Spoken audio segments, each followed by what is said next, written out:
A continuación vamos a explicar la planificación como búsqueda. La planificación. Para obtener la secuencia de acciones, es decir, el resultado del problema de la planificación, existen varios enfoques. Uno de ellos son las búsquedas en el espacio de estados que operan hacia adelante, desde el estado inicial, o hacia atrás, desde el objetivo, aplicando las acciones. También existen estrategias eficaces que nos ayudan en la búsqueda. Si los subjetivos no son independientes, suele ser buena idea utilizar algoritmos de planificación de orden parcial, como por ejemplo POP, que exploran el espacio de planes sin comprometerse con una secuencia de acciones totalmente ordenada. Cuando no se trabaja en mundos cerrados, sino en el mundo real, debemos tener en cuenta varias consideraciones. Muchas acciones consumen recursos, como por ejemplo tiempo, dinero, materias primas, etc., por lo que debemos tener en cuenta medidas numéricas. Aquí en la diapositiva podemos observar otros ejemplos. Procesamiento del lenguaje natural. Para realizar estas tareas es necesario comprender un texto. Esto es lo que nos proporciona el procesamiento del lenguaje natural. A continuación daremos ejemplos. Primero, análisis sintáctico. Se transforman las secuencias lineales de palabras en ciertas estructuras que muestran la forma en que las palabras se relacionan entre sí. Se pueden rechazar algunas secuencias de palabras si infringen las reglas del lenguaje sobre la forma en que las palabras pueden combinarse. Segundo, análisis semántico. Se asigna significado a las estructuras creadas por el analizador sintáctico, es decir, se hace una correspondencia entre las estructuras sintácticas y los objetivos del dominio de la tarea.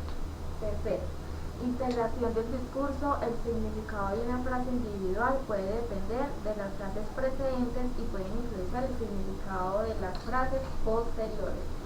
Cuarto, hasta ahora hemos hablado del procesamiento del lenguaje escrito.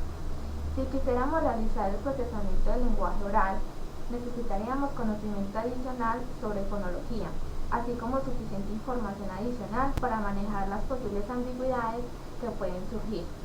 Para complementar el lenguaje natural se puede observar la diapositiva. Computación neuronal.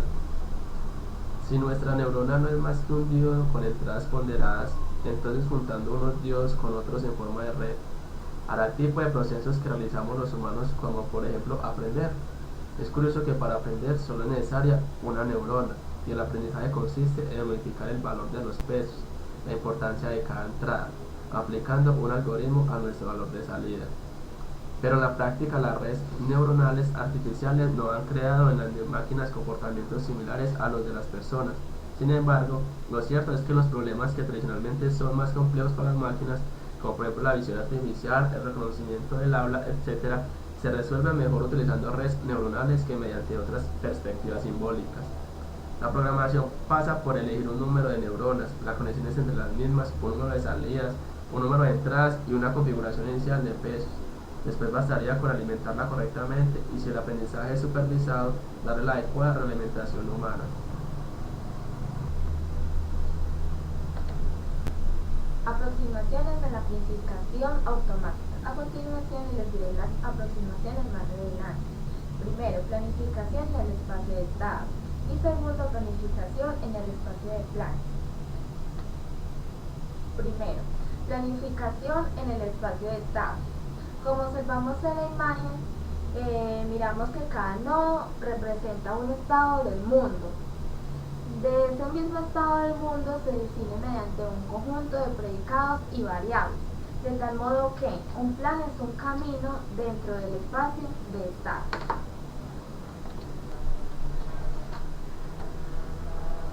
Segundo, estrategias de planificación en espacio de planes. Como observamos en la imagen, se describe la búsqueda hacia adelante o la planificación progresiva, el estado inicial de la búsqueda, que es el estado inicial del problema, y en cada momento se intenta unificar con las precondiciones de las acciones. Se cambia la descripción del estado añadiendo o eliminando literales de los efectos de las acciones.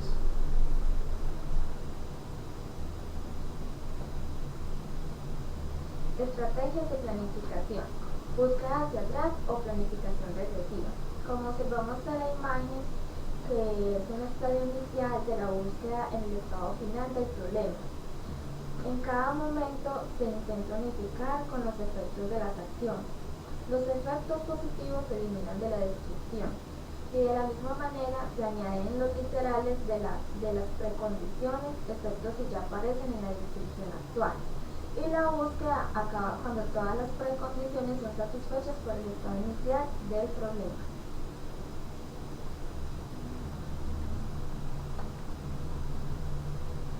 Problema de la planificación regresiva.